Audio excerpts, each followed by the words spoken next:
Assalamualaikum warahmatullahi wabarakatuh.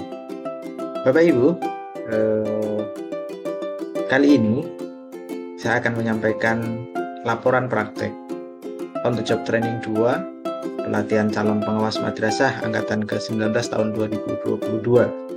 Perkenalkan, saya Muhammad Arwani. Saya berasal dari Madrasah Aliyah Negeri Purworejo. Baik Bapak Ibu, kita akan mulai laporan praktek on the job training 2 ini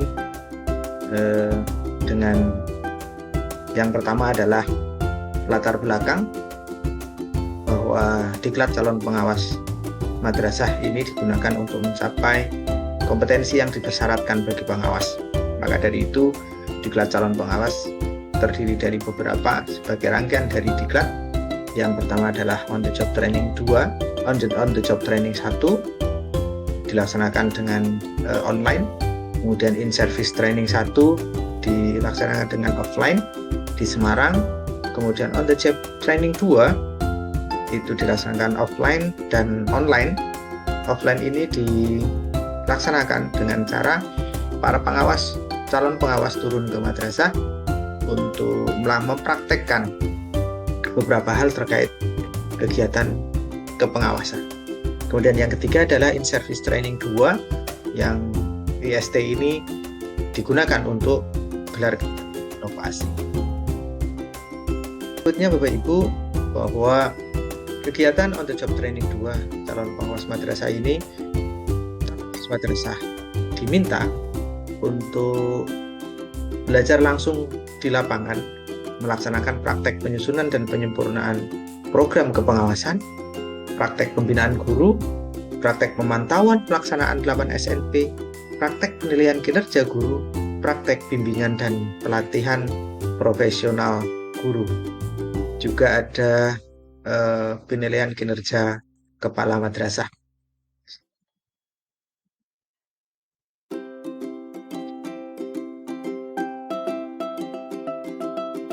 Tujuan dari laporan ini digunakan sebagai bentuk pertanggungjawaban dari peserta BIMTEK terhadap kegiatan yang dilaksanakan. Nah, di dalam kita akan presentasikan 4 kegiatan kepengawasan yang sudah dilaksanakan oleh calon pengawas madrasah. Yang pertama adalah pembinaan guru, yang kedua adalah pemantauan 8 standar nasional pendidikan yang dilaksanakan oleh madrasah, kemudian ketiga adalah penilaian kinerja guru dan penilaian kinerja kepala madrasah, dan yang keempat adalah pembimbingan dan pelatihan profesionalisme guru. Bapak Ibu, kegiatan yang pertama adalah kegiatan pembinaan guru. Sebagai bahan praktik kami untuk pembinaan guru, itu kita menentukan madrasah sasaran yang akan digunakan untuk pembinaan guru pada praktek kepengawasan kali ini. Dan yang kita tentukan sebagai madrasah tempat kita praktek adalah Madrasah Sanawiyah 02 Aliman Kudus. Pembinaan guru dilaksanakan di madrasah itu sendiri pada tanggal 15 November. Materi pembinaan yang diberikan adalah evaluasi pembelajaran, meliputi penyusunan kisi-kisi soal dan menyusun soal serta merakit dan men-scoring. Yang berikutnya Bapak Ibu, mengapa ini penting untuk dilakukan? Karena dari hasil supervisi akademik terhadap kompetensi guru pada evaluasi pembelajaran bahwa pemahaman guru terhadap evaluasi perlu dibuktikan. Nah, setelah kita lakukan pembinaan terhadap Bapak Ibu guru secara berkelompok, maka kita dapati pemahaman guru terhadap evaluasi pendidikan sebagaimana yang kita lihat, bahwa 70% guru-guru itu cukup memahami apa yang kita berikan. Kemudian yang kedua adalah praktek memantau standar nasional pendidikan. Madrasah yang kita tunjuk untuk melaksanakan 8 SNP ini adalah MA Aliman dan MTS Aliman 02 Bulus Purworejo. Pemantauan dilakukan dengan menggunakan instrumen 8 SNP, mencocokkan data isian dengan fakta-fakta yang ada di lapangan. Pemantauan dilakukan dengan berdiskusi bersama kepala madrasah, staf pimpinan dan beberapa guru terlibat yang menjadi tim penjaminan mutu madrasah. Kemudian dari pemantauan yang kita laksanakan di lapangan, diperoleh skor standar nasional pendidikan di MA 5 dan MTSA 5 02 lulus. Yang pertama, MA 5 mendapatkan skor 91,25 kategori unggul, sementara MTSA 502 mendapat skor 80,25 dengan kategori amat baik. Kita bisa lihat diagram perolehan skor standar nasional pendidikan di MA 5 seperti ini: standar isi, standar proses, standar kompetensi lulusan, PTK, Sarpras, pengelolaan biaya, dan penilaian. Yang berikutnya Bapak Ibu adalah penilaian kinerja guru dan penilaian kerja kepala madrasah. Tempat yang kita gunakan untuk kegiatan ini adalah di MA Al-Iman Lulus. Kita lakukan dengan cara menyediakan instrumen, kemudian dilakukan wawancara dengan guru maupun rekan guru, kemudian kita isikan instrumen itu dengan centang dan kemudian kita hitung satu persatu.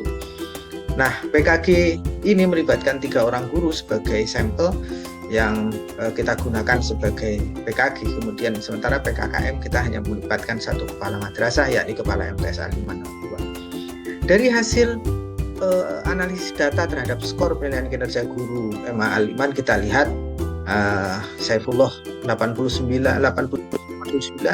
Rafiq Sulaiman 85,75 dan Muhammad Rafiq Murtaji 83,93. Tabel tadi kalau kita buat sebagai diagram akan muncul seperti ini. Kemudian dari hasil ke-14 aspek PKG yang terangkum di dalam 4 kompetensi guru, baik itu pedagogik, kepribadian, aspek sosial, aspek profesional, maka kita dapati data seperti ini. Kemudian yang berikutnya adalah hasil PKKM. Kita melaksanakan PKKM kepala madrasah, yang hasil PKKM tersebut bisa kita lihat skornya seperti ini. Usaha pengembangan madrasah 82, manajerial 90, pengembangan kewirausahaan 86, supervisi tendik 88, dan total rata-rata terakhir adalah 86,9 dengan kategori baik. Kita lihat diagramnya seperti ini.